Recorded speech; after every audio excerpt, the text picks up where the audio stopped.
Hello मेरे प्यारे दोस्तों, welcome to this amazing series of NCERT exemplar, जिसमें हम लोग कंप्लीट एनसीईआरटी एग्जाम्पलर के साथ साथ कुछ बेहतर क्वेश्चंस जेई और नीट वाले बच्चों, सीयूईटी बोर्ड वाले बच्चों के लिए भी ये सीरीज है। तो आप देख सकते हैं। आपसे गुजारिश है, इस चैनल पर नए आ रहे हो और चैनल को सब्सक्राइब नहीं किया तो कर लीजिए, क्योंकि ऐसे अमेजिंग कंटेंट आपको इस चैनल पे लगातार मिलते रहेंगे।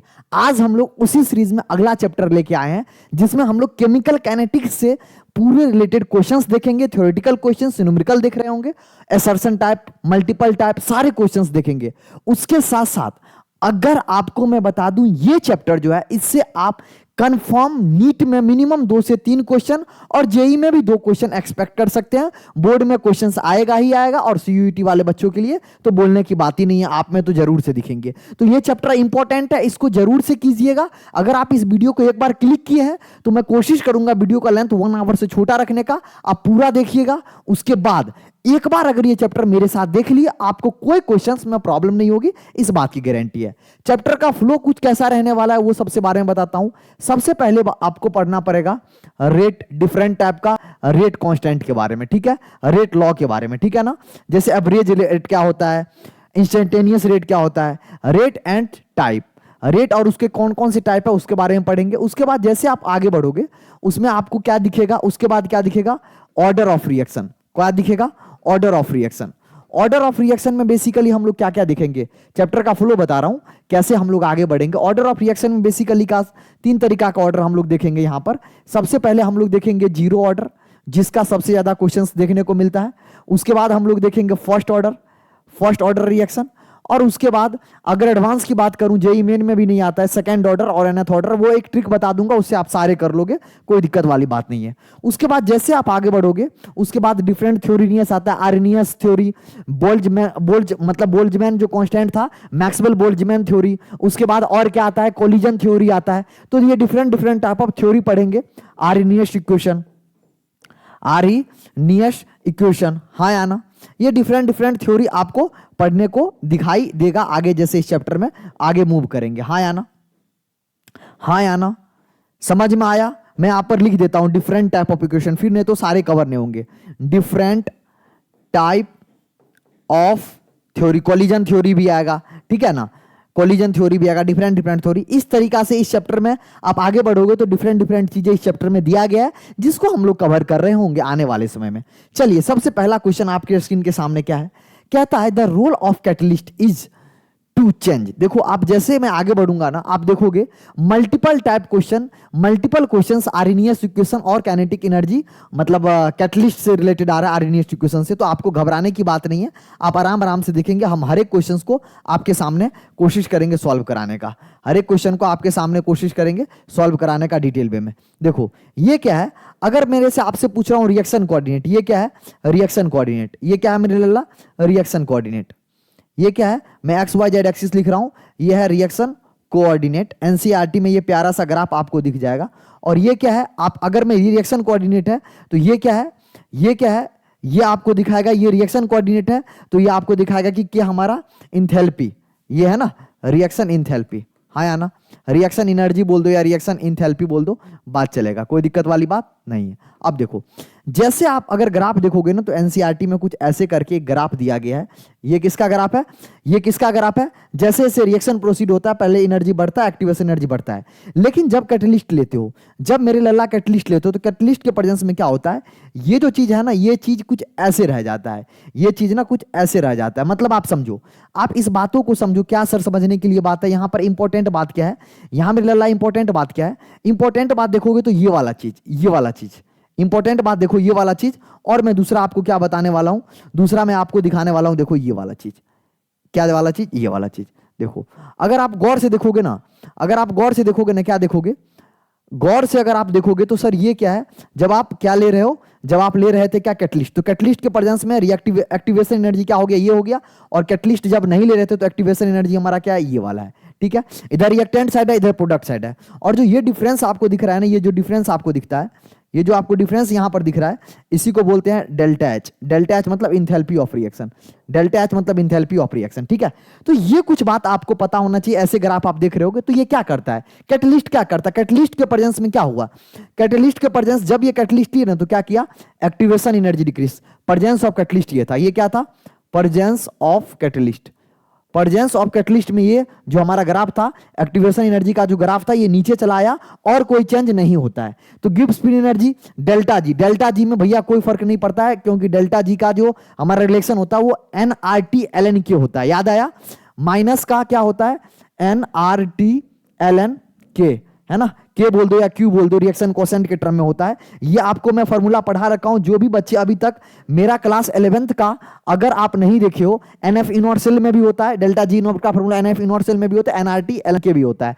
तो ये दोनों रिलेशन होता है डेल्टा जी का। तो क्या इससे रिएक्शन का कैटलिस्ट का कोई लेना देना है, बिल्कुल नहीं देना लेना। पहला चेंज नहीं होगा। इंथैल्पी ऑफ रिएक्शन, इंथैल्पी देखो कैटलिस्ट लेने के बाद भी इंथैल्पी दोनों केस में सेम है तो चेंज नहीं हुआ। एक्टिवेशन एनर्जी, एक्टिवेशन एनर्जी जरूर चेंज हुआ, एक्टिवेशन एनर्जी मेरे लल्ला जरूर चेंज हुआ। तो आंसर तो यही आ गया, इक्विलिब्रियम कांस्टेंट। इक्विलिब्रियम कांस्टेंट जितना फॉरवर्ड शिफ्ट होता है उतना ही बैकवर्ड शिफ्ट होता है। मैं फिर कह रहा हूं क्लास 11th का थर्मोडायनेमिक्स इक्विलिब्रियम जैसे चैप्टर अगर आप नहीं देखे एनसीईआरटी एग्जाम्पलर तो हैव अ रिक्वेस्ट, हां जोर के विनती करता हूं, चैनल पे लिस्ट बना हुआ आप जाके देखिए। बहुत सारे थ्योरेटिकल कॉन्सेप्ट जो होगा आपको क्लियर होगा, बहुत डिटेल वे में आपसे मैं वहां पे करवाया हूं। 1-1.5 घंटे का लेक्चर है, 2x पे देख सकते हैं। ये भी लेक्चर अगर आपको लगे कि रिपीट क्वेश्चन हो रहा है तो आप 2x फॉरवर्ड करके देख सकते हैं ताकि आपका टाइम बच सके। स्टार्ट करें, समझ में आया ये क्वेश्चन, पहला क्वेश्चन क्लियर हुआ। दूसरा क्वेश्चन से स्टार्ट करें, बिल्कुल सर। दूसरा question, in the presence of catalyst the heat evolve और एब्जॉर्ब ड्यूरिंग द रिएक्शन। अब देखो हीट इवॉल्व यही वाला पार्ट है, ये वाला जो पोर्शन है ना यही बताता है हीट इवॉल्व कितना हो रहा है या हीट एब्जॉर्ब कितना हो रहा है। तो प्रेजेंस ऑफ कैटलिस्ट में क्या हीट इवॉल्व और जो एब्जॉर्ब हो रहा है उसमें कोई फर्क पड़ा, उसमें कोई फर्क पड़ा? इसी ग्राफ से आप देख सकते हो, बोलोगे नहीं सर।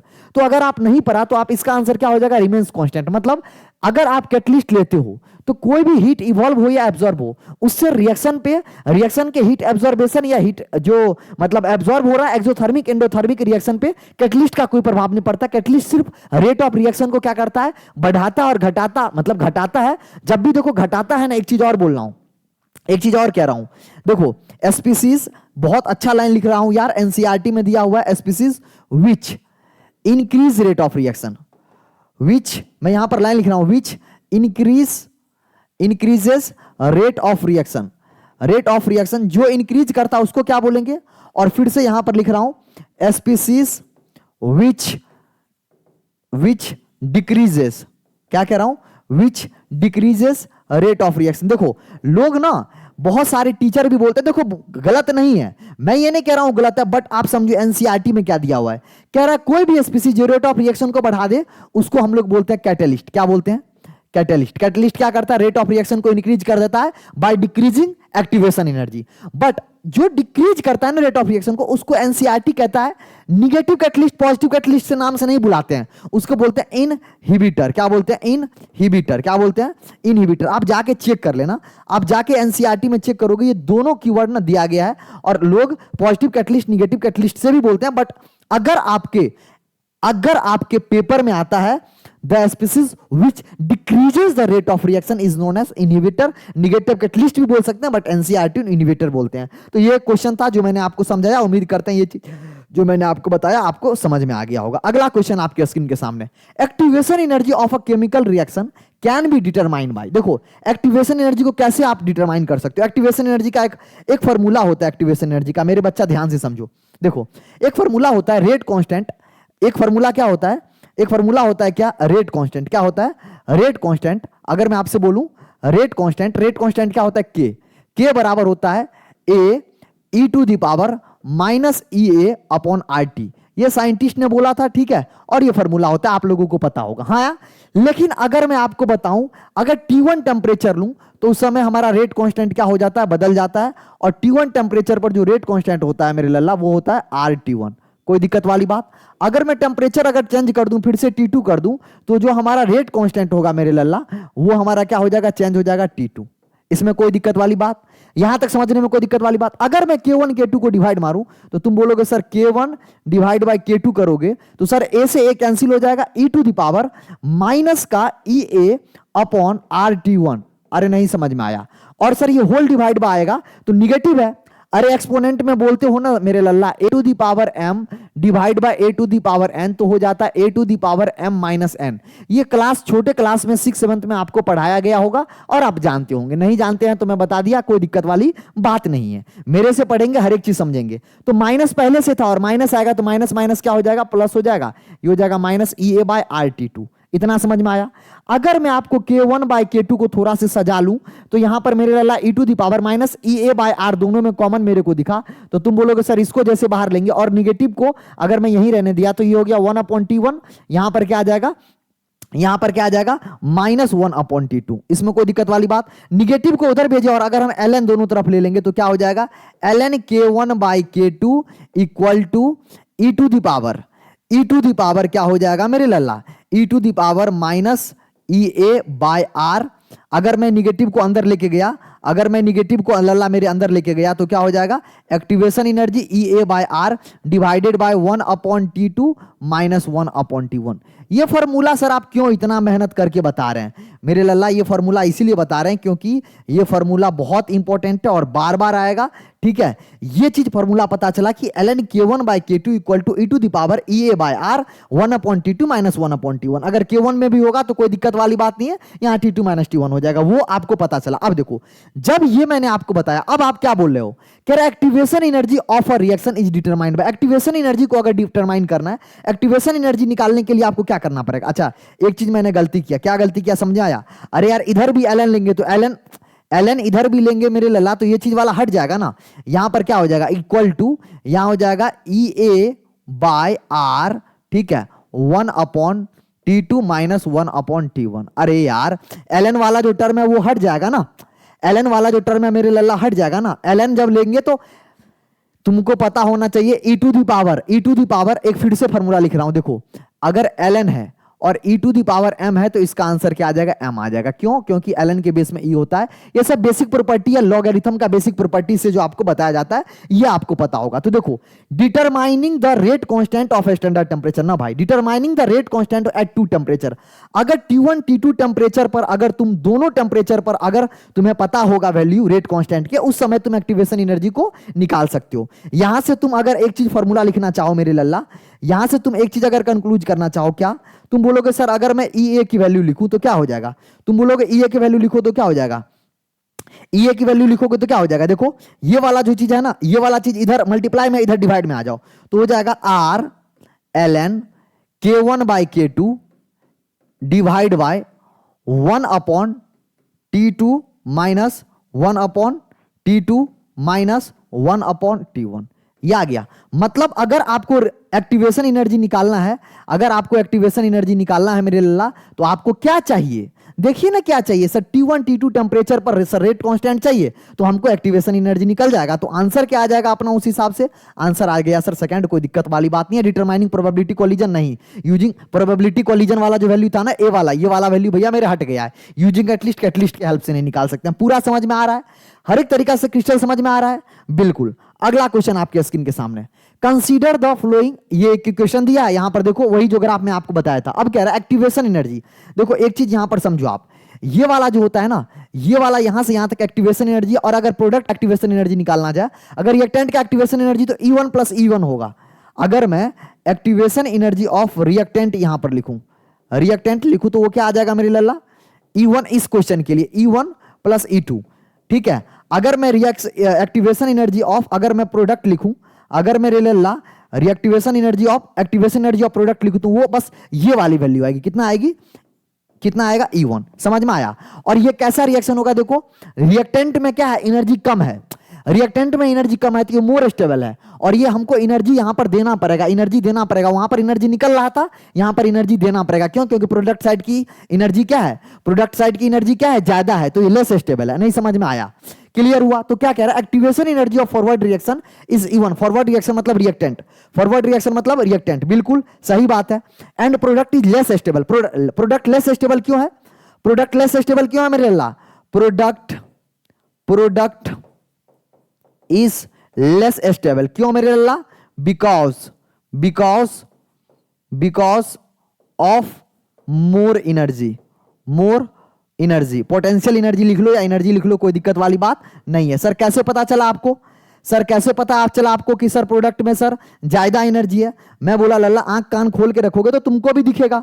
कहां से दिखा? मैंने बोला चलो इधर आओ, ये देखो, ये ध्यान से देखो यहां पर सर, यहां पर रिएक्टेंट की एनर्जी इतना है और प्रोडक्ट की एनर्जी इतना है, प्रोडक्ट का ये वाला एनर्जी है सर, तो सर प्रोडक्ट की एनर्जी ज्यादा है। जिसका एनर्जी जितना ज्यादा वो स्टेबल उतना कम, जितना कम एनर्जी उतना ज्यादा स्टेबल। समझ में आया? उल्टा होता है रेसिप्रोकल स्टेबिलिटी के।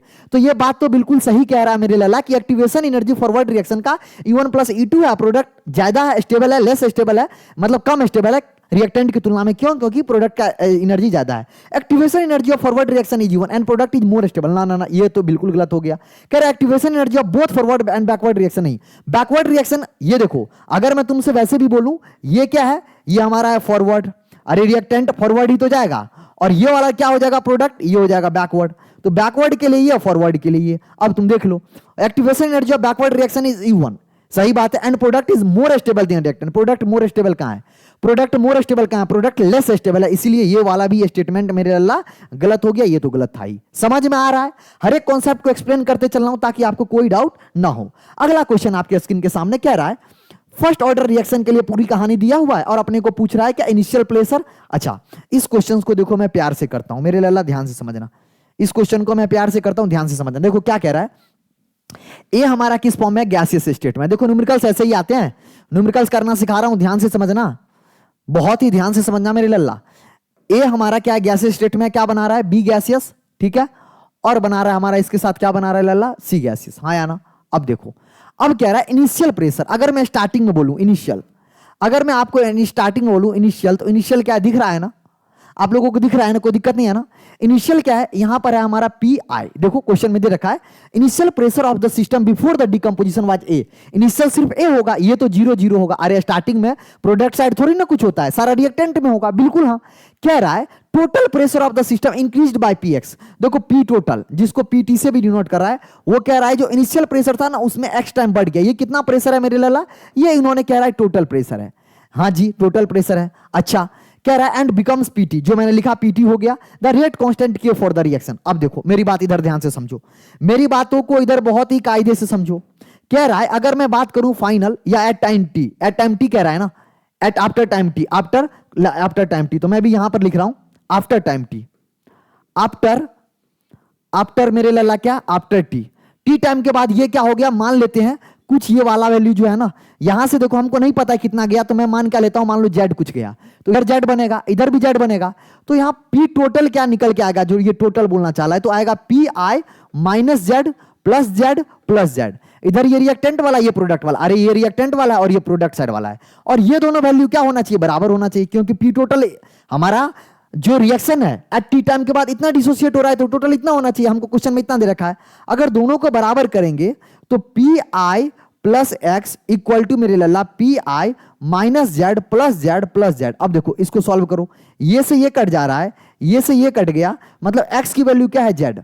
मतलब अगर तुमसे कोई पूछे एक्स बराबर क्या है? जेड है। एक्स बराबर क्या है? जेड है। ये समझ में आ गया? अच्छा सर, अब हमसे क्या पूछ रहा था? Rate constant. अगर मैं आपसे बोलूं रेट कांस्टेंट, रेट कांस्टेंट क्या होता है? तो होता है के इक्वल टू होता है, अगर याद हो आपको फॉर्मूला तो ठीक है, ये ड्राइव करना भी सिखा दूंगा, डोंट वरी। 2.303 डिवाइड बाय क्या? टी। लॉग होता है मेरे लल्ला ए, लॉग होता है मेरे लल्ला ए स्टार्टिंग का कंसंट्रेशन, ठीक है, initial concentration A not divide by A T. हाँ या ना? या फिर हम इसको क्या लिख सकते हैं? प्रेशर के टर्म में भी इसको लिख सकते हैं P I, initial concentration divide bye क्या मेरे लल्ला? फाइनल कंसंट्रेशन, मतलब पी आई माइनस जेड। समझ में नहीं आया? अरे समझ में नहीं आया? ये हमारा फॉर्मूला होता है। ये क्या होता है? फॉर्मूला होता है। अब कुछ नहीं करना है, जो फॉर्मूला होता है उसमें वैल्यू पुट कर दो। जेड की वैल्यू बस आपको पता है, जेड की वैल्यू क्या है? एक्स के बराबर है, तो यहां पर ये फॉर्मूला क्या हो जाएगा? और एक्स बराबर क्या निकल जाएगा मेरे लल्ला? यहां से एक्स बराबर तुम बोलोगे सर यहां से निकल जाएगा पीटी माइनस पी आई। हाँ या ना? इसको बोल देते हैं इक्वेशन 1, ठीक है, और इसको बोल देते हैं इक्वेशन 2, ठीक है। अब मैं यहां पर पुट करता हूं k equal to 2.303 divide by T log. अब देखो इनिशियल कंसंट्रेशन पावर, मतलब कंसंट्रेशन प्रेशर के फॉर्म में पी आई था, और ये पी आई माइनस जेड है। ये क्या है? अरे आई बराबर जेड है ना, तो पी आई माइनस क्या हो गया, एक्स हो गया। और एक्स की वैल्यू आपको क्या पता है, P T minus P I. इसकी वैल्यू को हम रिप्लेस करेंगे। इसकी वैल्यू को हम किससे रिप्लेस करेंगे मेरे लल्ला, ध्यान से समझना। इसकी वैल्यू को हम रिप्लेस करते हैं क्या से, P T minus P I से, जो कि यहां पर इक्वेशन 1 में दिया हुआ है। तो हमारा फॉर्मूला आ जाएगा K equal to 2.303 divide by T log sir P I. अब देखो यहां पर सर पी आई, यहां पर देखो पी आई माइनस क्या है, P T minus P I, तो माइनस माइनस क्या हो जाएगा, प्लस हो जाएगा। तो ये 2 पी आई नॉट कहीं पर दिख रहा है, 2 पी आई माइनस, और ये देखो ये माइनस का पीटी, आंसर क्या आ जाएगा, चमका रे, अरे चमका नहीं चमका, 2 पी आई समझ में आया, ये माइनस माइनस प्लस हो जाएगा तो 2 पी आई और माइनस का PT, 2 P I minus PT, समझ में आया। ये वाला फॉर्मूला भी बता दूंगा कैसे आता है, फर्स्ट ऑर्डर के लिए, सेकंड ऑर्डर के लिए, जीरो ऑर्डर के लिए, सब बना लोगे, परेशान होने की कोई जरूरत नहीं है। ये समझ में आया, न्यूमेरिकल इसी टाइप के बनते हैं। इनिशियल प्रेशर जो मानना है स्टेप बाय स्टेप करोगे, आंसर आ जाएगा, कोई दिक्कत वाली बात नहीं है। अगला क्वेश्चन आपके स्क्रीन के सामने, अगला क्वेश्चन क्या कह रहा है, आर्नियस इक्वेशन फॉर द, फिर से तुमको आर्नियस इक्वेशन की कहानी है, मैंने बोला ना आर्नियस इक्वेशन खूब क्वेश्चन दिए हुए हैं। देखो क्या दिया हुआ है, आर्नियस इक्वेशन के इक्वल टू एल एन के, और इसके बीच में ग्राफ दिया हुआ है, ठीक है, हमको निकालना है। देखो अभी मैंने बताया था, अभी आपको क्या बताया था सर, के इक्वल टू होता है A E to the power minus का E A by R T होता है, हाँ या ना। और उसके बाद मैंने ग्राफ व्राफ लेने के बाद अपने आप को क्या बताया था, अगर मैं एल एन दोनों तरफ लूं, अगर मैं दोनों तरफ एल एन लूं तो क्या हो जाएगा, एल एन के इधर हो जाएगा L N A plus L N, इधर क्या हो जाएगा एल एन, मेरे लल्ला क्या हो जाएगा, क्या हो जाएगा, ध्यान से समझो, ये माइनस आ जाएगा। कैसे, मैथमेटिकली, तो मैथमेटिक्स में थोड़ा तुम अगर अच्छे होगे, थोड़ा सा अगर आता होगा, इधर हो जाएगा एल एन, मैं पूरा लिख के कर दे रहा हूं, नहीं तो पता चला आधे बच्चे फैल गए, आधे बच्चे फैल गए। अब देखो इधर क्या हो गया मेरे लल्ला, इधर हो गया L N K equal to L N A plus B, L N A L N B, इधर हो जाएगा प्लस, इधर हो जाएगा क्या, L N E to the power minus E A upon R T, ठीक है, हाँ या ना। और ये पावर की चीज होती है, ये माइनस को हम क्या करते हैं मेरे लल्ला, माइनस को प्यार से देखो, इस माइनस को यहां से पकड़ के और इसको इधर फेंक दिए, हाँ या ना। अरे ए टू दी पावर एम होता है तो ये हो जाता है हमारा एम, अगर हमारा log A to the power M होता है तो ये हो जाता है एम लॉग ए। ये सब बेसिक प्रॉपर्टी है लॉगरिथम का, इसीलिए बेसिक मैथमेटिक्स पढ़ाया जाता है जब आप सिलेबस स्टार्ट करते हो। आगे बढ़े, आगे बढ़े मेरे लल्ला, बिल्कुल सर, ये क्या हो गया, L N K equal to, इधर ये वाली वैल्यू इधर माइनस आ गया, एल एन ए माइनस, अब देखो ये हो गया sir L N E A upon R T, हाँ या ना। अब ग्राफ किस किस के बीच में कह रहा है, एल एन के और 1/t के बीच में, तो मैं यहां लिख रहा हूं L N K equal to, ठीक है, L N K equal to minus L N E A by R, ठीक है मेरे लल्ला, ठीक है मेरे लल्ला। इसके बाद इधर लिख देता हूं 1/t प्लस एल एन ए।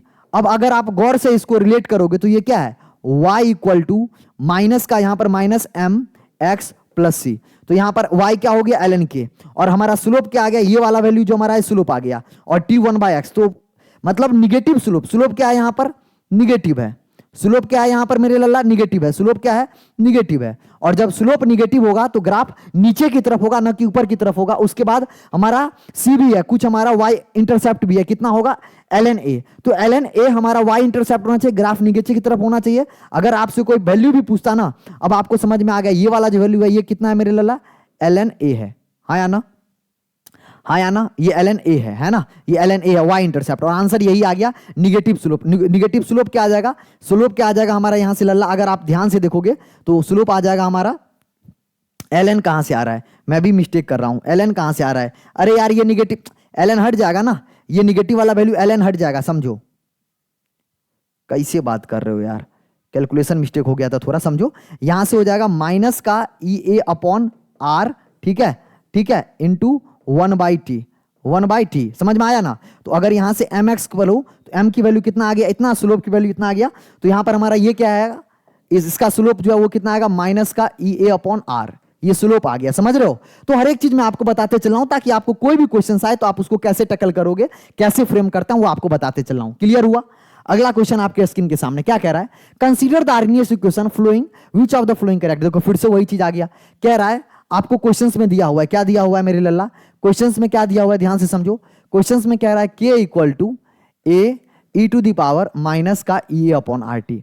इसको अगर हम थोड़ा अच्छे से लिख लेंगे तो K equal to A upon E to the power minus का, माइनस हट जाएगा ना, माइनस हट जाएगा तो ये क्या हो जाएगा ई ए अपॉन आर टी, हाँ या ना, अब देखो, अब आप एक बात गौर से देखोगे तो हमसे किसके पूछ रहा है, rate constant, Arrhenius equation rate constant. Rate constant क्या होता है, के जो है इनवर्सली प्रोपोर्शनल टू क्या है, देखो ये बढ़ाओगे तो ये वाला वैल्यू बढ़ेगा, तो 1/E इनवर्सली प्रोपोर्शनल टू है। अब देखो, अब अगर टेम्परेचर भी है, टेम्परेचर के कैसे होगा, टेम्परेचर बढ़ाओगे तो ये वाला वैल्यू क्या होगा, घटेगा, ये वाला वैल्यू घटेगा तो ये वाला वैल्यू क्या होगा, टेम्परेचर बढ़ाओगे मेरे लल्ला, अगर आप ध्यान से समझो, इस पर फोकस करो, ये बढ़ाने पर क्या होगा, ये बढ़ा तो क्या घटेगा, लेकिन जैसे टेम्परेचर बढ़ाओगे तो ये वाला वैल्यू क्या होगा, टेम्परेचर जैसे तुम इंक्रीज करोगे तो EA अपॉन जो RD है ये ओवरऑल क्या होगा, ये ओवरऑल डिक्रीज होगा, ये ओवरऑल क्या होगा मेरे लल्ला, ये ओवरऑल क्या होगा, डिक्रीजेज होगा, ओवरऑल डिक्रीजेज होगा, तो जो ओवरऑल डिक्रीज हुआ तो के वैल्यू क्या होगा, इंक्रीज होगा। तो टेम्परेचर के डायरेक्टली प्रोपोर्शनल के आ गया और इनवर्सली प्रोपोर्शनल के आ गया एक्टिवेशन एनर्जी। अब आपको कुछ नहीं करना है, क्वेश्चंस में देखिए आंसर आ गया। ये दो चीजें आपको एक्सट्रैक्ट करना था मैथमेटिक्स, बेसिक मैथमेटिक्स से आपको, rate constant increase exponentially with increasing activation energy, नहीं decrease, rate constant increases exponentially with decreasing, अगर एक्टिवेशन एनर्जी का डिक्रीज करो रेट कांस्टेंट इंक्रीज करेगा, और टेम्परेचर इंक्रीज करोगे तो बिल्कुल करेगा। आंसर नंबर 4 सही है, बाकी सारे उल्टा, एक सही है दूसरा गलत है, दूसरा सही है एक गलत है, तो तीनों कांस्टेंट कर रहा है। अगला क्वेश्चन आपके स्क्रीन के सामने कह रहा है graph of volume of hydrogen release. अच्छा, हमसे पूछ रहा है एवरेज रेट, क्या पूछ रहा है मेरे से लल्ला, एवरेज रेट। देखो एवरेज रेट क्या होता है, एवरेज रेट क्या होता है मेरे लल्ला, एवरेज रेट की बात करूं, इस बात को ध्यान से समझो। एवरेज रेट क्या होता है, टोटल कंसंट्रेशन का चेंज। एक सेकंड देना मेरे लल्ला, एक सेकंड देना, ठीक है, फोन आ रहा था, चलो कोई नहीं। एवरेज रेट क्या होता है, total change in concentration, total change in concentration of product divide by, अब वो चेंज होने में, वो जो चेंज तो लिख दिए, लेकिन मेरे लल्ला वो चेंज होने में कितना टाइम लगा, total time taken, total time taken. अब आप देख लो, एवरेज रेट का ये फॉर्मूला होता है। अगर हमको 40 सेकंड, 40 सेकंड कहां है, ध्यान से समझो, 40 सेकंड सर यहां है, अगर यहां का हमको रेट कांस्टेंट निकालना है तो इसके कॉरस्पॉन्डिंग हमारा कितना वॉल्यूम है, ये V1, ये V2, V3 है, समझ रहे हो, ये V1 वो V1 V3 है। तो तुम यहां से बोलोगे सर एवरेज रेट कितना निकल जाएगा, सर 40 सेकंड पर एवरेज रेट एट 40 सेकंड, तो कितना निकलेगा, 40 सेकंड पर कितना हमारा फाइनल, कितना हमारा वॉल्यूम है, तुम बोलोगे V3 है, और इनिशियल कितना है, 0 है, हाँ या ना।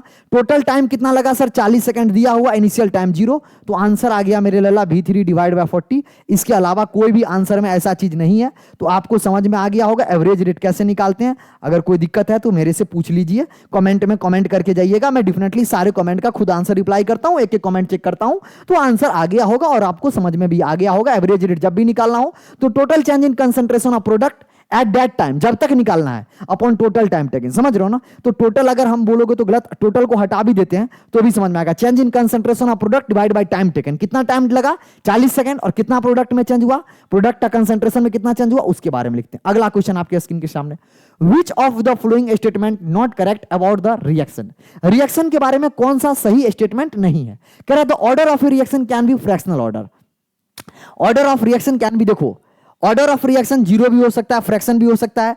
ऑर्डर ऑफ रिएक्शन जो होता है ना, अगर मैं आपको दो चीज बोलूं, रेट लॉ में बोलना चाह रहा हूं, रेट डायरेक्टली प्रोपोर्शनल टू होता है, डायरेक्टली प्रोपोर्शनल टू होता है। मान लो एक रिएक्शन है, ए रिएक्शन है जो कि हमारा जा रहा है एक्स में, प्लस ये हमारा वाई, ये बी मोल बना रहा है, और ये बना रहा है सी ऑफ जेड बना रहा है। समझ में आया, ये मैंने आपको एक सिंपल सा क्या दे दिया, एक इक्वेशन दे दिया, ठीक है। तो अगर इसका रेट लॉ लिखना है ना तो क्या हो जाएगा, rate law A to the power X divide by, मतलब into B to the power Y, ये रेट लॉ होता है। और जो इसका ऑर्डर अगर हमको निकालना है तो ऑर्डर क्या हो जाएगा, ऑर्डर हो जाएगा एक्स प्लस वाई के बराबर, जो कि हमारा एक्सपेरिमेंटली डिटरमाइन वैल्यू होता है, रेट होता है। अगर इसको हमको अगर मान लो डिफरेंशियल फॉर्म में लिखना हो तो यहीं से सारा कुछ होता है, तो उसको हम लिख सकते थे माइनस का D by D X by D T, यही होता है ना रेट, कितना चेंज हो रहा है। तो इसको हम बोलेंगे कि रेट कांस्टेंट यहां ले लिए, जब इक्विलिब्रियम हटाए तो A to the power X और into B to the power Y, जिसके हेल्प से हम लोग first order, second order, third order का जो इक्वेशन निकालते हैं कंसंट्रेशन के टर्म में, रिएक्टेंट के टर्म में, सारा यहीं का खेल होता है, वो भी सिखाऊंगा। तो वो आगे की बात जब आएगी तब बताऊंगा। अभी आप ध्यान से समझो मैं क्वेश्चंस क्या कहना चाह रहा हूं। अभी आप ध्यान से समझो मैं क्या क्या आपसे कहना चाह रहा हूं। क्वेश्चंस कह रहा है rate of a reaction can be fractional, बिल्कुल सॉरी, ऑर्डर फ्रैक्शनल हो सकता है, बिल्कुल फ्रैक्शनल हो सकता है। Order of a reaction is experimentally determined quantity, बिल्कुल सही बात है। The rate of the order of a reaction is always equal to, यहां पर बात फंस गया ना, क्या लिखा, always equal to, always always equal to the sum of stoichiometric coefficient of the reaction in the balance chemical equation. कभी कभी हो सकता है बट ऑलवेज नहीं होगा, यही स्टेटमेंट क्या हमारा गलत है। अब देखो, the order of reaction is sum of the power to the molar concentration, यही हमारा क्या होता है लल्ला, यही हमारा होता है रेट लॉ, यही हमारा क्या होता है रेट लॉ। रेट लॉ यही कहता है कि किसी भी रिएक्शन का जो रेट लॉ एक्सप्रेशन दिया होता है उसके स्टोइचियोमेट्री या मोलर कंसंट्रेशन का पावर में जब लिखते हो, उसको जब आप सीधे ऐड करते हो तो वही हमारा ऑर्डर ऑफ रिएक्शन देता है, जो कि एक्सपेरिमेंटली वैल्यू होता है, ये फ्रैक्शनल और हमारा जीरो भी हो सकता है। अगला क्वेश्चन आपके स्क्रीन के सामने कह रहा है यूजिंग कंसीडर द ग्राफ इन 4.2, 4.2 में कहां ग्राफ है मेरे लल्ला, 4.2 ये वाला ग्राफ, यही वाला ग्राफ में हमको कहानी पूछना चाह रहा है। हमसे क्या पूछना चाह रहा है, ध्यान से समझेंगे। कह रहा है which of the following option does not show instantaneous rate at 40th second. अब देखो, जब भी आपको इंस्टेंटेनियस रेट निकाला है ना, आपको एक मैं ट्रिक बता देता हूं, बहुत इंपॉर्टेंट है। इंस्टेंटेनियस एवरेज रेट के लिए तो आपको दिक्कत नहीं था, बट मेरे लला इंस्टेंटेनियस रेट बहुत ध्यान से समझना क्या होता है, 40 सेकंड। तो 40 सेकंड पर निकालना है तो आप क्या करना, 40 सेकंड पर एक क्या करना, लाइन ड्रॉ कर लेना, टेंजेंट ड्रॉ कर लेना। क्या ड्रॉ करना, ऑलरेडी यहां के ड्रॉ भी था, टेंजेंट ड्रॉ करना। अब देखो, इस टेंजेंट के लिए, इस टेंजेंट के अकॉर्डिंग अब सारा खेल करो, इस टेंजेंट के अकॉर्डिंग अब सारा खेल करो। अब देखो 40 सेकंड पे क्या क्या हो सकता है, 40 सेकंड पे एक ये वैल्यू आ रही है, एक ये वैल्यू आ रही है, एक ये वैल्यू आ रही है, यहां पर इसके करस्पॉन्डिंग कोई टाइप ही नहीं है, एक ये वैल्यू आ रही है। तो क्या क्या हो सकता है, एक बार चेक करेंगे, एक बार चेक करेंगे, इस चीज को चेक करेंगे, ध्यान से समझो, एक बार चेक करेंगे।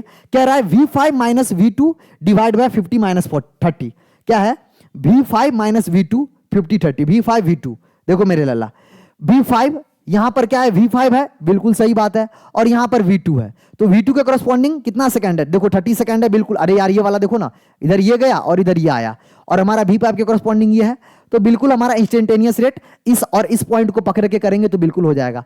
देखो उसके बाद अगले हम अगर सेकंड वाला ऑप्शन देखते हैं, सेकंड वाला ऑप्शन देखते हैं। सेकंड वाला ऑप्शन में क्या कह रहा है, V4 minus V2 divide by 50 minus 40, V4 minus V2, V4 अगर मेरे को लल्ला V4 और V2 पर इंस्टेंटेनियस रेट, मैं यहां में लिख रहा हूं इंस्टेंटेनियस रेट एट 40 सेकंड, तो क्या आएगा V4 के लिए क्या है, V4 के लिए क्या है 50, V4 माइनस यहां पर क्या लिखना है, V4 माइनस V2 लिखना है, ठीक है। तो यहां पर क्या हो जाएगा 50, और यहां पर क्या हो जाएगा माइनस, V2 के लिए क्या था, V2 के लिए 30, V4 minus V2 equal to 50 minus 30, instantaneous rate ये आएगा, V4 माइनस V2, बिल्कुल सही बात है। तीसरा वाला देखो V3 minus V2 40 minus 30, V3 minus V2, अगर V3 की बात करूं मेरे लल्ला तो V3 में 40 है, और यहां पर क्या लिखा हुआ है, यहां पर क्या लिखा हुआ है 40, तो यही गलत है।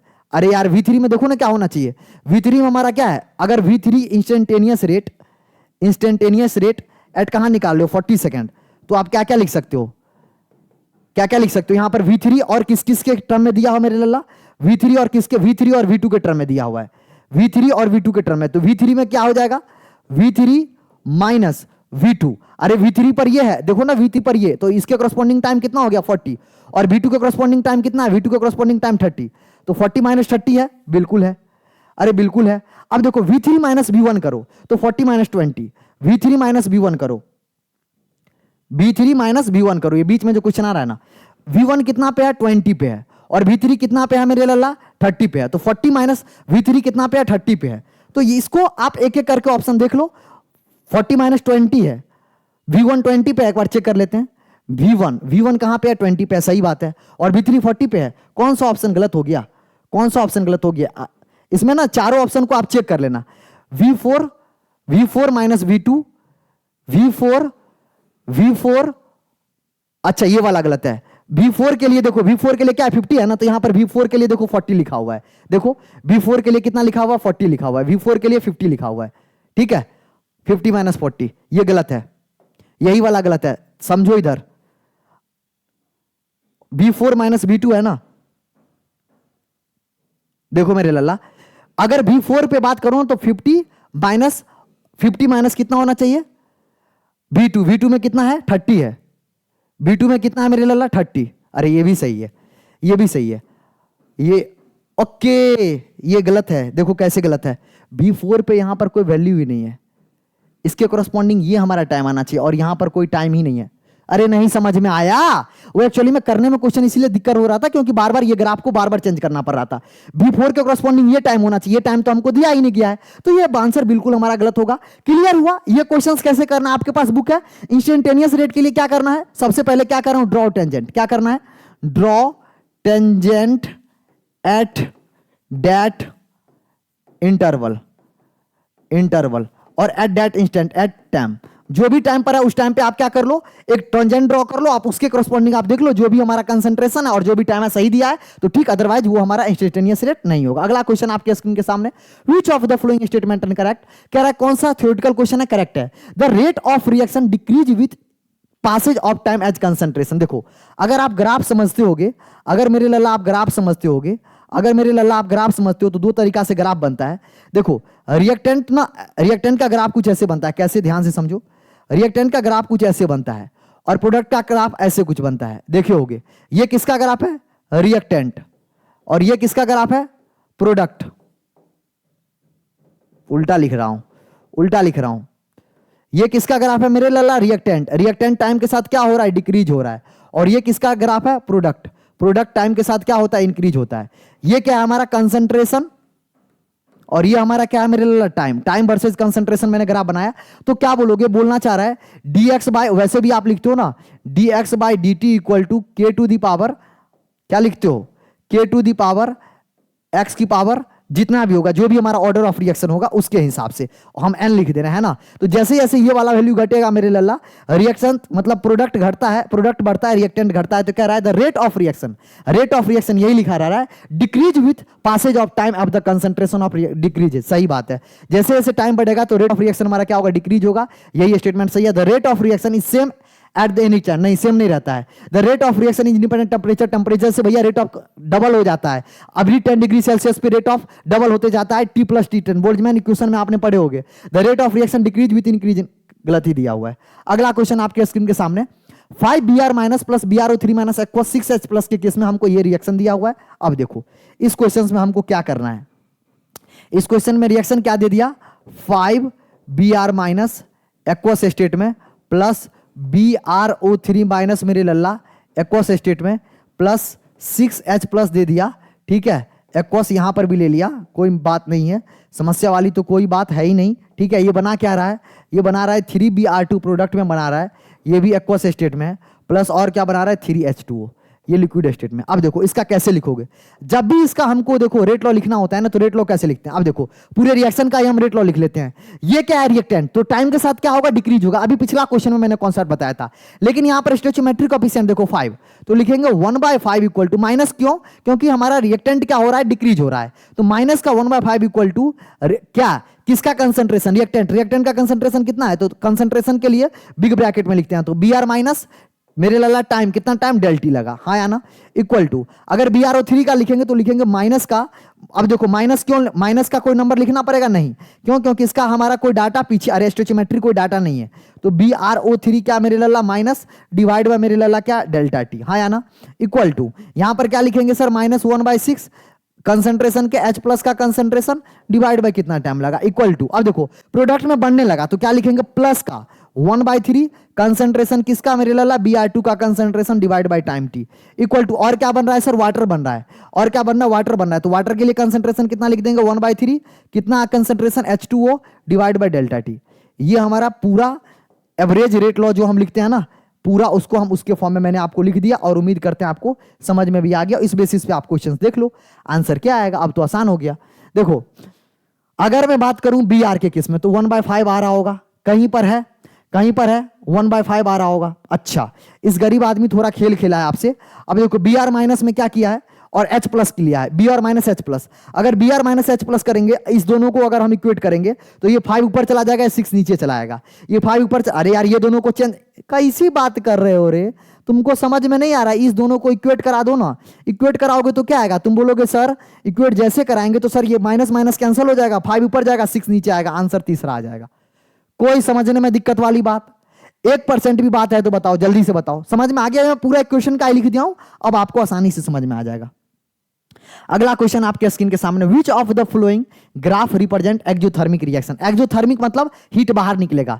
जब देखो प्रोडक्ट का एनर्जी ज्यादा हो जाएगा रिएक्टेंट की तुलना में, तो हमारा ग्राफ मतलब एक्सोथर्मिक रिएक्शन होता है, हाँ या ना? एक्सोथर्मिक रिएक्शन के लिए डेल्टा एच क्या होना चाहिए? निगेटिव होना चाहिए। डेल्टा एच क्या होना चाहिए मेरे लाला? निगेटिव होना चाहिए। और डेल्टा एच क्या होता है? Energy of product minus energy of reactant. और अगर हमारा प्रोडक्ट साइड की एनर्जी ज्यादा हो जाएगा, प्रोडक्ट साइड की एनर्जी, रिएक्टेंट माइनस प्रोडक्ट, उल्टा मैं लिख रहा हूं, energy of reactant minus energy of product. अब देखो अगर एनर्जी ऑफ प्रोडक्ट ज्यादा हो जाएगा एनर्जी ऑफ रिएक्टेंट से, तो डेल्टा एच निगेटिव नहीं आएगा। डेल्टा एच निगेटिव नहीं आएगा। समझ में नहीं आया मेरे लल्ला? अरे समझ में नहीं आया? क्लियर हुआ? क्लियर हुआ जो मैं बताया? अरे हाँ या ना? तो अब देखो किस रिएक्शन में हमारा ग्राफ नीचे की तरफ है, तो मैं बोला कुछ मत करो, कुछ मत करो मेरे लल्ला, आप ध्यान से देखो। इस केस में देखो यहां पर है, इस केस में यहां पर है, इस केस में यहां पर है, इस केस में यहां पर है, ठीक है? इस केस में यहां पर है, इस केस में तो दोनों हमारा क्या है? सेम दिख रहा है। तो इसमें ना ही तो एनर्जी रिलीज हो रहा है ना है एब्जॉर्ब हो रहा है। इस केस में ये वाला एनर्जी हमारा क्या हो रहा है? Delta H. ये हमारा क्या है? Delta H. Delta H negative है क्योंकि निकल रहा है, एक्सोथर्मिक है। डेल्टा एच इंडोथर्मिक होता, इस केस में क्या है? ये डेल्टा एच पॉजिटिव है। इस केस में डेल्टा एच क्या है? पॉजिटिव। आपको एनर्जी देना पड़ रहा है, तो आंसर मतलब सिर्फ ए वाला ही पार्ट है, तो ओनली A1 सही है। क्लियर हुआ? क्वेश्चन समझ में आ रहा है? हर एक चीज कॉन्सेप्ट समझाते चल रहा हूं, कैसे हो रहा है प्रोडक्ट रिएक्टेंट, कैसे चेक करेंगे, कैसे पता चलेगा रिएक्शन एंडोथर्मिक है एक्सोथर्मिक है, पूरा समझ में आना चाहिए आपको।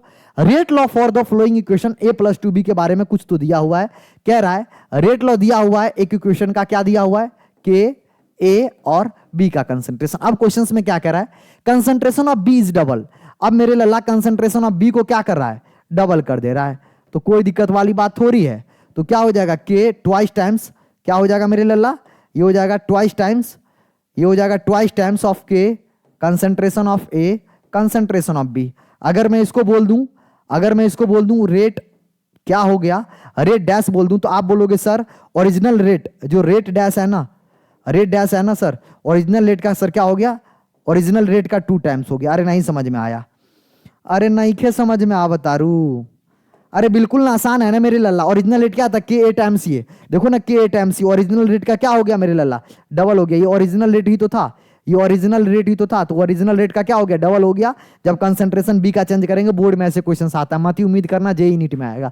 बहुत हलवा क्वेश्चन था, मैंने करवाया। अगला क्वेश्चन आपके स्क्रीन के सामने, which of the following statement is incorrect about the collision theory. Collision theory, Maxwell distribution theory, ये सब चीज है ना, लास्ट वाला पोर्शन आप पढ़ लेना, समझ में आ जाएगा। हालांकि जो भी कॉन्सेप्ट रिलेटेड क्वेश्चन आ रहा है मैं उसको करवाते चल रहा हूं। कह रहा है it is considered reaching molecule of an atom to be hard spherical and ignore their structure. ये बोला गया ना कि जो भी एटम एक दूसरे से आ रहा है ना, टकरा रहा है ना, जो भी एटम एक दूसरे के पास आ रहा है और टकरा रहा है ना, सारे के सारे का शेप क्या हो रहा है मेरे लल्ला? स्पेरिकल है। विदाउट उसका शेप मान के चला, बोला सारे का शेप क्या? स्पेरिकल है।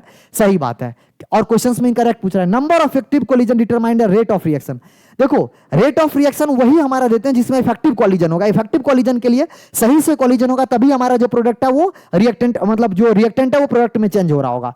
कोलिजन ऑफ एन एटम और molecule possessing sufficient threshold energy result into the product formation. नहीं भैया, नहीं भैया, molecule should collide with sufficient collision तो प्रॉपर ओरिएंटेशन। देखो ये बात सही है, नीचे वाला बात सही है। ये कह रहा है कोलिजन ऑफ एन एटम और molecule positive sufficient threshold energy, ये तो होना ही चाहिए। रिजल्ट इनटू प्रोडक्ट फॉर्मेशन नहीं, इन अ प्रॉपर ओरिएंटेशन। जब तक प्रॉपर ओरिएंटेशन के साथ कोलाइड नहीं होगा तब तक हमारा प्रोडक्ट नहीं बनेगा, रिएक्टेंट से प्रोडक्ट में कन्वर्जन नहीं होगा। तो ये कोलिजन थ्योरी का कुछ लाइन है कि जो भी हमारा मॉलिक्यूल है उसको हम हार्ड स्फीयर एटम की तरह ट्रीट करेंगे, हार्ड स्फेरिकल गोला की तरह ट्रीट करेंगे। उसके बाद जो भी हमारा प्रोडक्ट का फॉर्मेशन होगा तभी हो पाएगा जब हमारा पूरा प्रॉपर कोलिजन हो विथ प्रॉपर ओरिएंटेशन के साथ, तभी हमारा रिएक्टेंट जो है वो प्रोडक्ट में फॉर्म हो रहा होगा।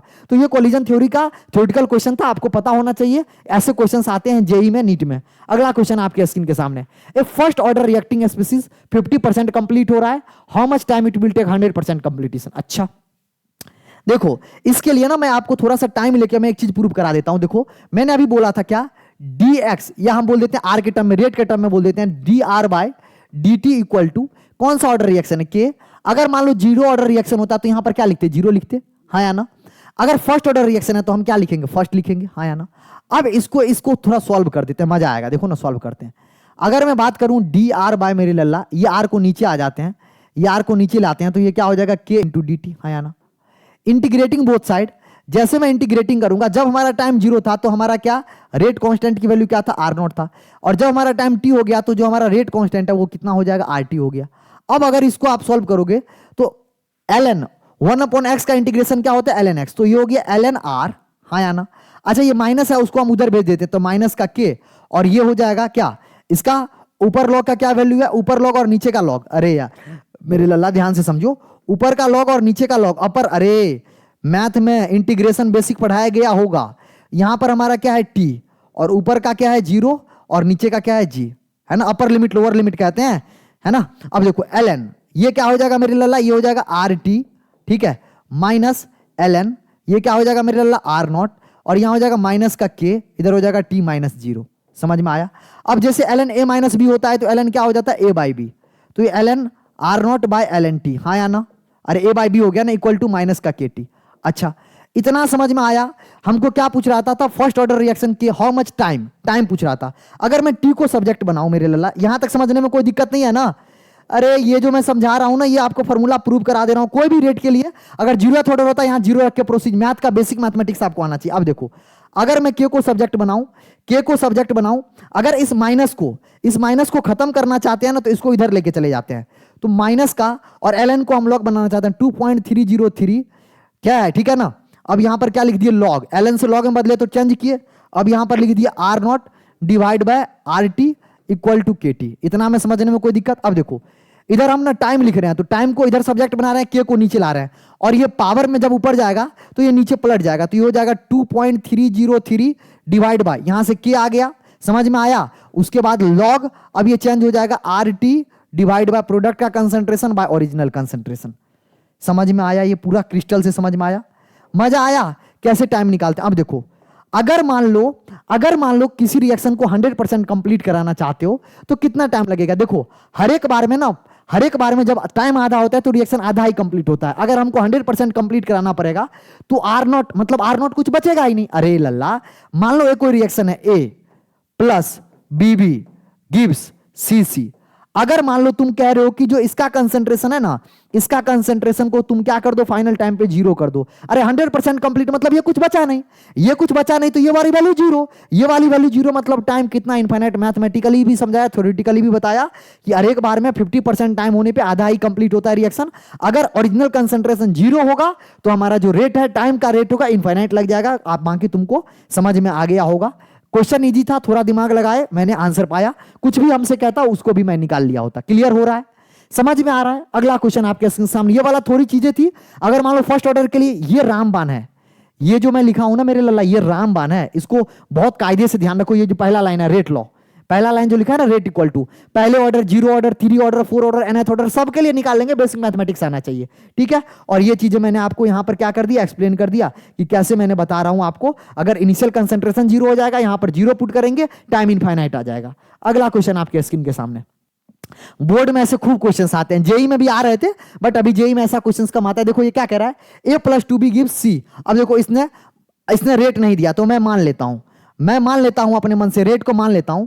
रेट इक्वल टू क्या लिखूंगा, रेट इक्वल टू के, ठीक है मेरे लल्ला, रेट इक्वल टू के, हाँ या ना, K a to the power x और b to the power y, ये मैं मान लिया, ठीक है, ये मैं मान लिया मेरे लल्ला। कैसे माना हूं, अरे कैसे माना हूं, अरे नहीं माना हूं, नहीं समझोगे, बिल्कुल समझेंगे ना सर। कैसे माने हैं, देखो ये क्या आ गया, कैसे माने हैं समझ में आया। मैंने ए देखा, यहां पर बी देखा, रेट लो हमको पता है, प्रोडक्ट का concentration to the power X और मतलब दूसरा वाला concentration to the power Y, तो यहां पर 1 और 2 तब नहीं लिखेंगे, वो बैलेंस केमिकल इक्वेशन में रेट लो में ऑर्डर नहीं होता, वो मॉलिक्यूलरिटी होता है। समटाइम्स इट में भी इक्वल बट ऑलवेज नॉट, इसलिए मैंने कैंसिल भी किया था। याद आ रहा है, नहीं याद आ रहा है, हाँ या ना, आगे बढ़े, बिल्कुल सर। अब देखो रेट कितना दिया हुआ इनिशियल फॉर्मेशन, कंसंट्रेशन कितना दिया 0.10, 0.10 जब लिख रहे हो तो इधर लिख रहे हो के, ए का concentration 0.30 to the power X और बी का concentration 0.30 to the power Y. ये पहला इक्वेशन। दूसरा इक्वेशन कितना है, रेट लॉ कितना है 0.40 मेरे लल्ला, के इसका concentration 0.30 to the power x और बी का कंसंट्रेशन 0.60 की पावर y। हाँ या ना? तीसरा इक्वेशन कितना है मेरे लल्ला? 0.20 इक्वल टू के 0.60। कुछ बच्चे में बेचैनी हो रही होगी, सर सॉल्व कर लो। अरे मैं कर रहा हूं, परेशान क्यों हो रहे हो? एक ही साथ x और y की वैल्यू निकालेंगे। अब देखो, डिवाइड 1 एंड 2, 1 और 2 को डिवाइड करो बल्ला, तो ये हो जाएगा 0.104 डिवाइड बाय 0.40।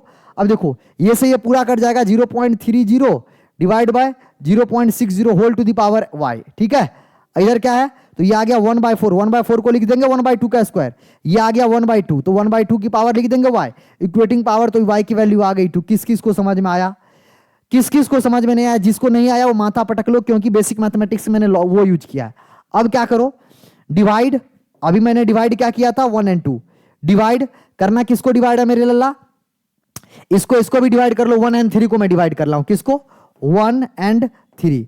1 एंड 3 को डिवाइड करेंगे तो देखो 0.10 डिवाइड बाय 0.20 इक्वल टू, यहां देख के से के कैंसिल हो गया, 0.30 divide by 0.60 to the power क्या आ गया? x आ गया।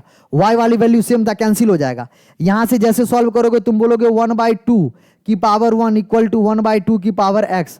तो यहां से किस किस को समझ में आया x की वैल्यू 2? फिर वही बात बोलूंगा, जिसको समझ में नहीं आया अब क्या ही बोलूं, बेसिक मैथमेटिक्स। अब हमसे पूछ क्या रहा था क्वेश्चंस में? क्या पूछ रहा था? रेट। x और y की वैल्यू जाके पट कर दो तो तुम बोलोगे सर रेट इक्वल टू क्या आ गया? कुछ और नहीं सर, के a की पावर x और b की पावर सर y सर 2। अरे नहीं समझ में आया? अरे मजेदार क्वेश्चन था, मजा आया, मजे ही मजे आ गया ना सर।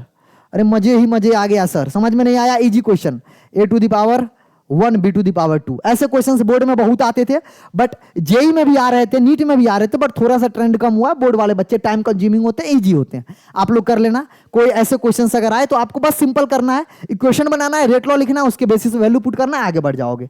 अगला क्वेश्चन आपके स्क्रीन के सामने, which of the following statement is not correct for the catalyst? Catalyst के बारे में क्या सही नहीं है? मैंने सबसे पहला ही क्वेश्चन में कैटलिस्ट का सारा कहानी बताया।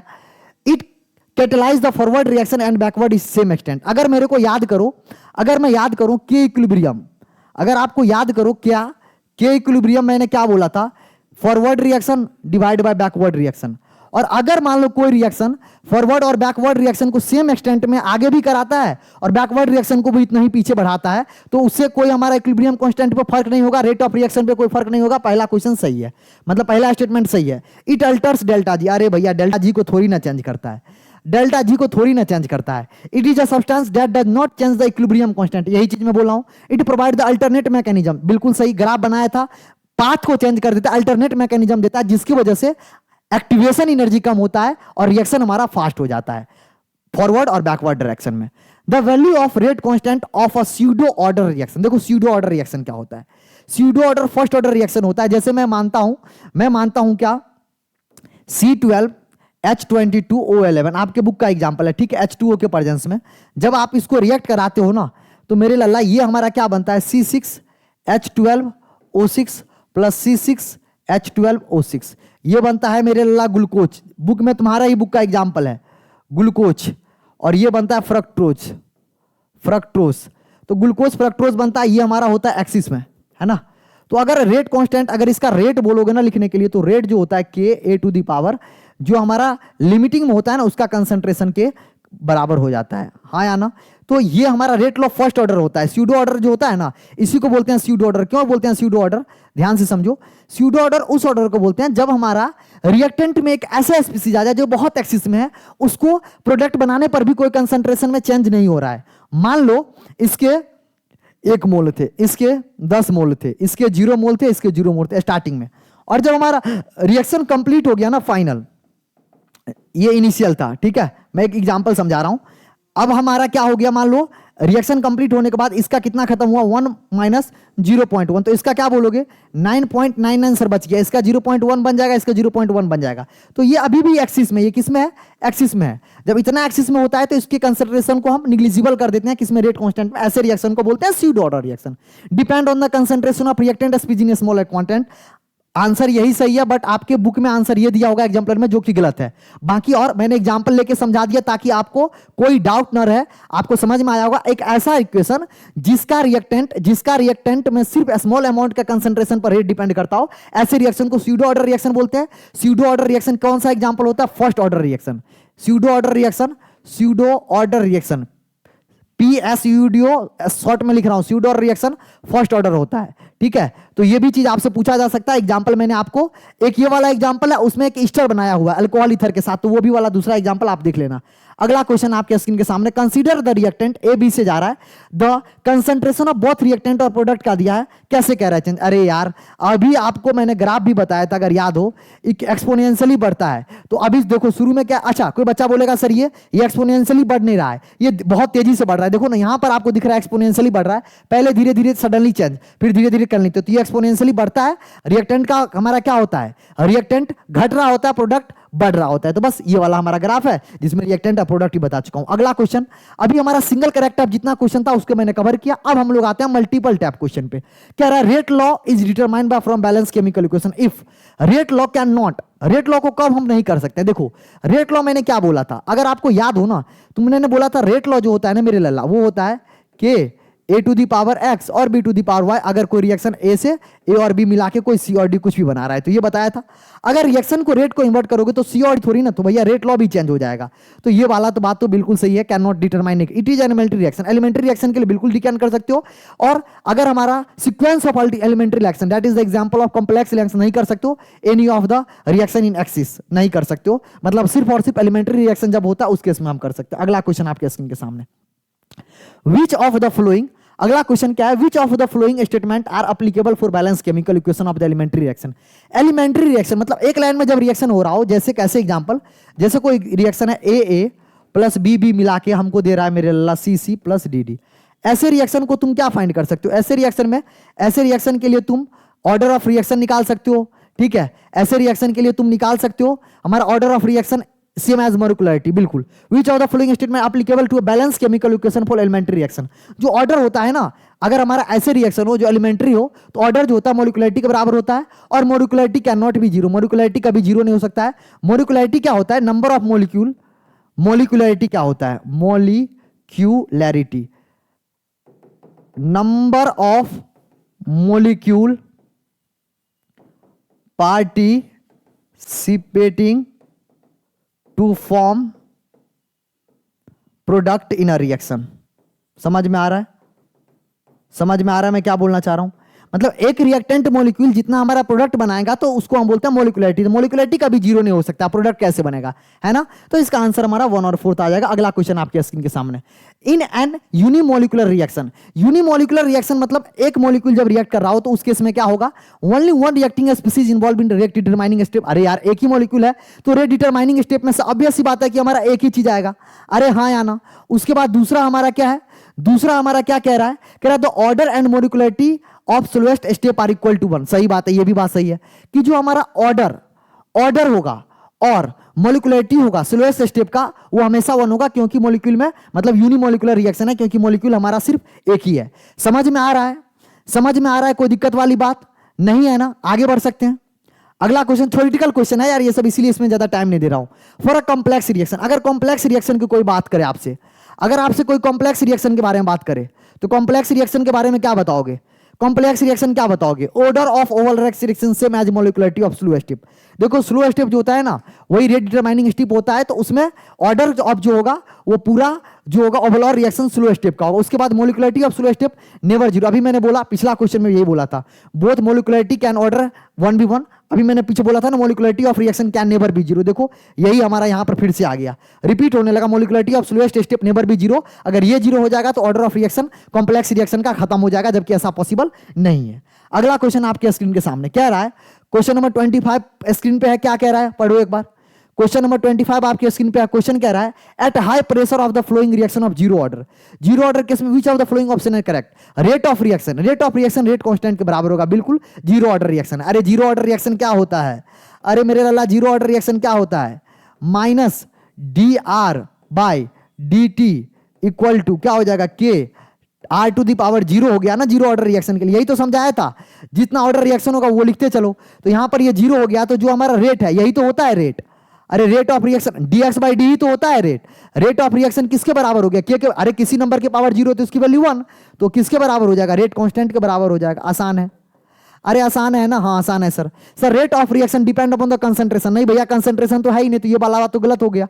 Rate of decomposition of ammonia will remain constant until ammonia disappear completely. देखो आपको पता होना चाहिए, ये स्टेटमेंट भी सही है, जब तक अमोनिया हमारे पास रहेगा तब तक हमारा रेट कांस्टेंट क्या होता जाएगा, बढ़ता चला जाएगा, मतलब प्रोडक्ट बढ़ता चला जाएगा और रिएक्टेंट घटता चला जाएगा, ठीक है। और डिसअपियर जब तक कंप्लीटली नहीं हो जाता तब तक रेट ऑफ डिकम्पोजिशन क्या हो जाएगा, कांस्टेंट रहेगा। Further increase in pressure will change the rate of reaction, सही बात है, प्रेशर बढ़ाने घटाने पर जो हमारा रेट कांस्टेंट है वो चेंज हो जाएगा। अगला क्वेश्चन आपके स्क्रीन के सामने, during decomposition of activated complex, देखो जब हमारा एक्टिवेटेड कॉम्प्लेक्स इसका ग्राफ भी दिया हो गया, तो energy is always released, energy हमेशा रिलीज होगा, उसके बाद रिएक्शन में भी, मतलब रिएक्टेंट में भी फॉर्म, रिएक्टेंट जब भी डिकम्पोजिशन होता है तो ध्यान रखना एनर्जी हमेशा रिलीज होता है और हमारा रिएक्टेंट बन भी सकता है, ठीक है। उसके बारे में थ्योरेटिकल क्वेश्चंस था, मैंने आपको बताया। अगला क्वेश्चंस क्या है, according to Maxwell Boltzmann distribution constant, पूरी कहानी दिया हुआ है, मैंने प्यार से ये आपको मैक्सवेल बोल्ट्जमैन कांस्टेंट हर एक 10 + T + 10, मतलब टेम्परेचर में 10 डिग्री सेल्सियस बढ़ाते हो तो ये वाला एरिया होता है, ये एरिया पहले एरिया का लगभग क्या हो जाता है, ट्वाइस हो जाता है, मेरे लिए वही लिखा हुआ है। Most probable this area shows that the fraction increase molecular reacting the T + 10 overall. पहले जो हमारा एरिया था T पे और जो T + 10 था, उस समय दोनों, अरे मॉलिक्यूल के जो प्रोडक्ट फॉर्मेशन होगा दोनों सेम होगा, बट हमारा टेम्परेचर बढ़ाने से जो रिएक्शन का मतलब काइनेटिक एनर्जी था, काइनेटिक एनर्जी और तेजी से शिफ्ट होगा आगे की तरफ, तो वही कह रहा था। अब क्वेश्चंस क्या कह रहा है, क्वेश्चंस पढ़ो और जल्दी से हमारा आंसर बताएंगे। एक सेकंड पानी पी लेता हूं।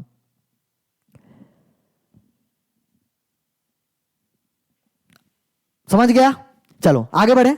कह रहा है the fraction of molecule which most probable kinetic energy decrease at higher temperature. देखो इधर हमारा काइनेटिक एनर्जी है, काइनेटिक एनर्जी देखो हाई टेम्परेचर यहां है, और यहां पर क्या है, the fraction of molecule with most probable kinetic energy. Most probable kinetic energy क्या हो रहा है, मोस्ट प्रोबेबल डिक्रीज। पहले यहां पर मोस्ट प्रोबेबल काइनेटिक एनर्जी था, अब यहां पर आ गया तो देखो डिक्रीज हो रहा है, बिल्कुल सही बात है, ग्राफ से तुमको दिख रहा है। उसके बाद the fraction of molecule with most probable increase नहीं हो रहा है, देखो भैया डिक्रीज हो रहा है।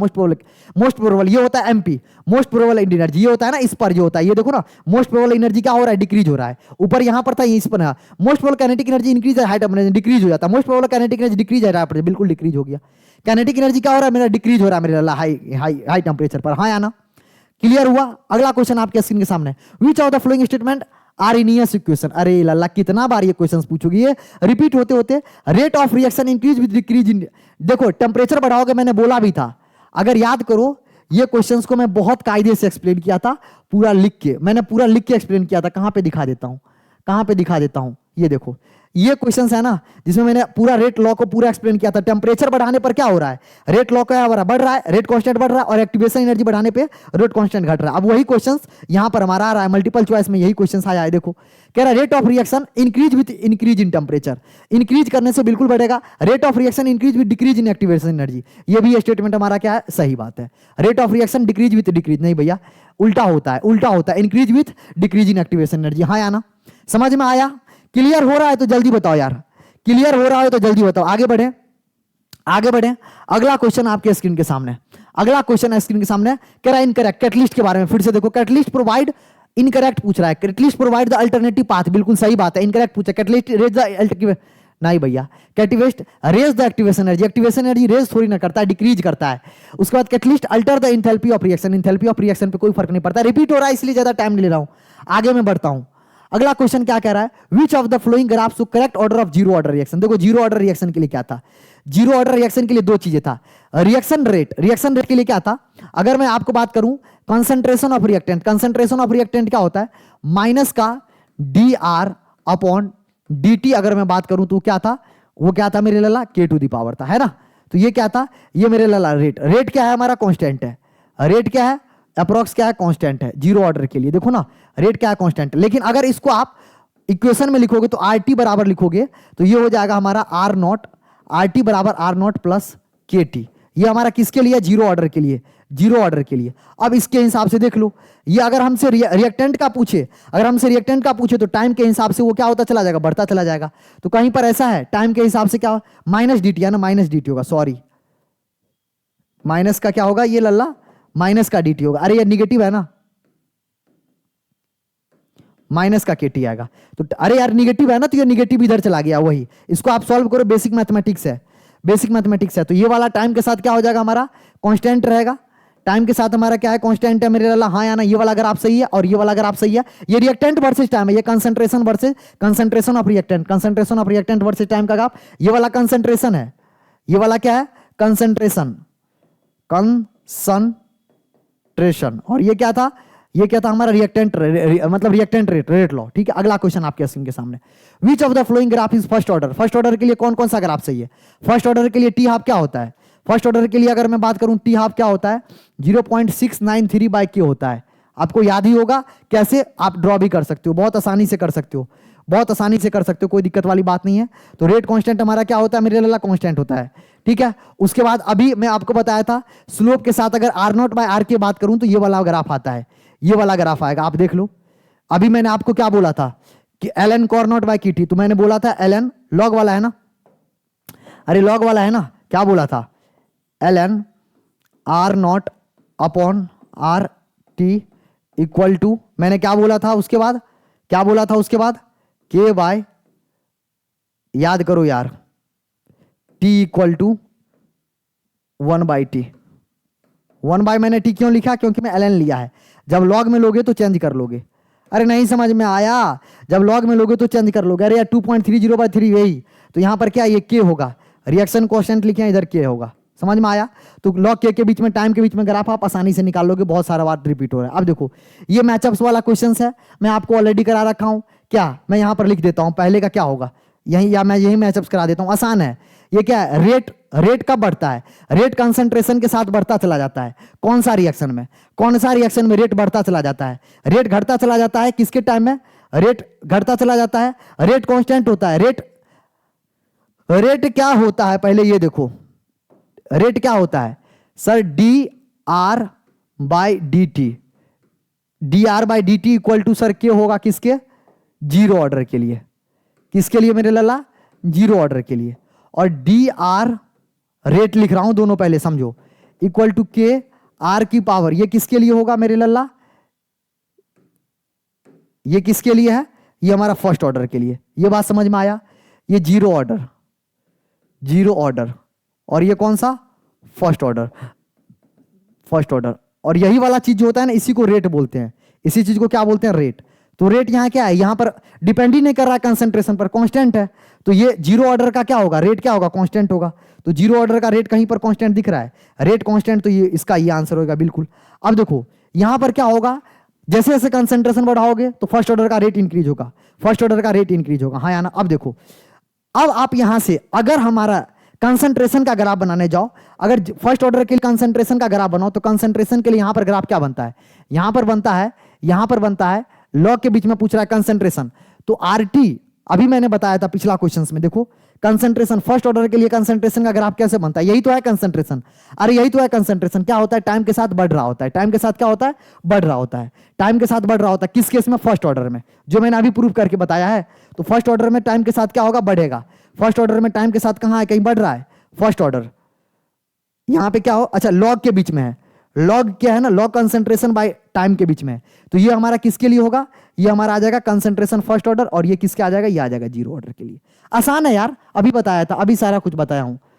अगला क्वेश्चन यार, ये क्वेश्चन है इधर, यहां पर आप कर लो इसको, इसको यहां पर ऐसे कर लो, यहां कर लो सी, यहां कर लो इसको ए, यहां कर लो D, A B C D E F, 1 2 3 4 5 6, यहां कर लो एफ, यहां कर लो बी, यहां कर लो ई।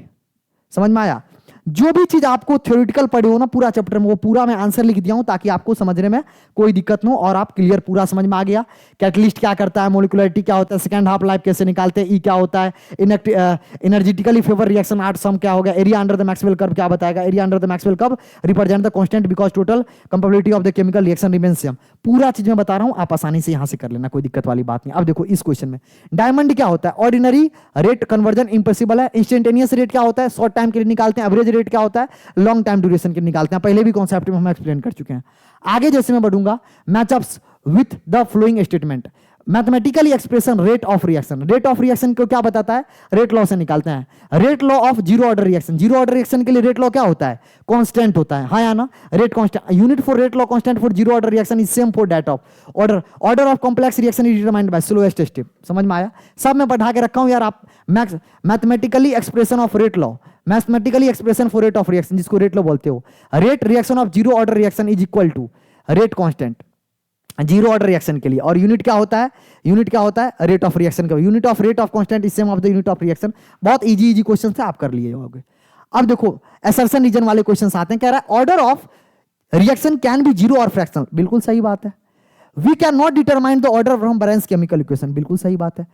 अगर आपको ऑर्डर निकालना है, ऑर्डर ऑफ रिएक्शन, तो आपको एक्सपेरिमेंटली निकालना पड़ेगा, अलग नहीं निकाल सकते। तो ये सही है, ये सही है, लेकिन एक्सप्लेनेशन नहीं कर रहा है। Both assertion and reason are correct, कहीं लिखा assertion and reason are correct but not explanation. समझ में आया, कह रहा है order of reaction can be zero और फ्रैक्शन, सही बात है। We can not determine the order from the balance chemical equation, सही बात है। समझ में आया, बैलेंस केमिकल इक्वेशन से हम लोग ऑर्डर डिटरमाइन नहीं कर सकते, we can not determine order from the balance chemical equation. अगला क्वेश्चन आपके स्क्रीन के सामने, order and molecularity are same, ना भैया ऑर्डर एंड मोलिकुलरिटी सेम नहीं होता है। ऑर्डर होता है केमिकल रिएक्शन से और ये होता है बैलेंस केमिकल इक्वेशन से, ये रेट लॉ से निकालते हैं बैलेंस केमिकल इक्वेशन से। Order is determined by experimentally and molecularity is the sum of the, वही चीज, ये बात सही लिखा हुआ है। असर्शन सही बा बट रीजनवा गलत बा, आंसर 3 बा। आगे बढ़े, अगला कह रहा है the enthalpy of reaction remain constant in the presence of catalyst, सही बात है, कई बार हम लोग देख चुके हैं। कह रहा है catalyst participating in the reaction forms different activated complex and lowers the down the activation energy but differ in the energy of reactant and product remains the same, सही बात है। असर्शन भी सही है, रीजन भी सही है, एक्सप्लेनेशन भी सही कर रहा है। कह रहा है कि इंथैल्पी चेंज क्यों नहीं होता है, क्योंकि देखो कितना भी चेंज करे एक्टिवेशन एनर्जी ऊपर नीचे हो जाता है, बट जो हमारा एनर्जी अब्जॉर्ब होगा, रिलीज होगा, वो उस पर मतलब हमारा कैटलिस्ट पे मेजर नहीं करता, इसीलिए हमारा जो एंथैल्पी है वो हमारा कांस्टेंट होता है कैटलिस्ट के प्रेजेंस में भी। All collision of a reactant molecule leads to product formation, गलत बात है। प्रॉपर ओरिएंटेशन होना चाहिए तभी हमारा प्रोडक्ट बनता है, कई बार बता चुका हूं। Only those orientation which molecule have correct orientation, सही बात है। तो असर्शन करेक्ट, रीजन गलत। समझ में आया, आंसर नंबर 3 सही है। आगे बढ़ते हैं, कह रहा है rate constant determined from the Arrhenius equation are fairly accurate for the simple as well as complex equation, सही बात है। जो रेट कांस्टेंट निकालते हो ना, अरे फॉर्मूला नहीं होता है, क्या फॉर्मूला होता है, क्या फॉर्मूला होता है, के बराबर A E to the power minus E A by R T, ये हमारा एलिमेंट्री और कॉम्प्लेक्स इक्वेशन दोनों के लिए वैलिड होता है। जब यहां से जो रेट निकालते हो ना, वो हमारा एक्यूरेट होता है दोनों ही रिएक्शन के लिए। अगला क्वेश्चन, मतलब रीजन कह रहा है reaction reactant molecule undergoes chemical reaction irrespective of their orientation during collision, गलत बात है भैया। कोलिजन बड़ी इंपॉर्टेंट फैक्टर है, कोलिजन सही से करेगा तभी हमारा प्रोडक्ट बनेगा। Assertion correct, reason is correct, answer सही है। Reactant molecule undergoes chemical irrespective नहीं, इररिस्पेक्टिव ऑफ मतलब ओरिएंटेशन बहुत मैटर करता है, आंसर गलत दिया हुआ है। समझ में आया, थ्योरेटिकल वाले क्वेश्चन। यार जितने भी क्वेश्चंस थे मैंने कोशिश की आपको ये बताने का, जब जब रेट लॉ वाला आएगा minus dx by dt equal to K R to the power, zero order तो R to the power zero, first order तो R to the power 1, second order सब कुछ कर सकते हो। इसमें न्यूमेरिकल आपको नहीं दिखा, न्यूमेरिकल आसान आते हैं। अगर आप 1-2 न्यूमेरिकल आए हैं हालांकि जिसको मैंने करवाया है, और बाकी न्यूमेरिकल अगर प्रैक्टिस करना है तो आप टेलीग्राम ज्वाइन कर लीजिए, वहां पे मैं आपको एडिशनल न्यूमेरिकल प्रोवाइड कराता हूं, तो वहां से आप कर सकते हैं। ऑलरेडी मैंने सारे क्वेश्चंस मतलब अच्छे क्वेश्चन कोचिंग का मॉड्यूल वहां पे दे रखा हूं, तो वहां से आप कर सकते हो। आपने इतना प्रीशियस टाइम दिया उसके लिए बहुत बहुत तहे दिल से धन्यवाद। लेक्चर अगर अच्छा लगा तो जरूर से लाइक कीजिए, उसके बाद कमेंट करके जाइए कि लेक्चर में कोई भी डाउट है, कुछ भी प्रॉब्लम है, लेक्चर को देखेंगे तो जरूर ही बता पाएंगे। उसके बाद चैनल पर नए हैं तो सब्सक्राइब कर दीजिए और नोटिफिकेशन का बेल बजा के रखिए, क्योंकि ये चैनल आपको लगातार नए अपडेट हमेशा टाइमली देता है, amazing content time to time देता है। Thank you for watching the video. पढ़ते रहिए, रैंक लाते रहिए, अपना जिंदगी खुशहाल बनाते रहिए, अपना फैमिली का ध्यान रखिए। जय जय, जय हिंद, जय भारत, बाय बाय, टाटा। तब तक के अगले लेक्चर के लिए मस्त तरीका से पढ़ाई करते रहिए। Thank you, bye bye.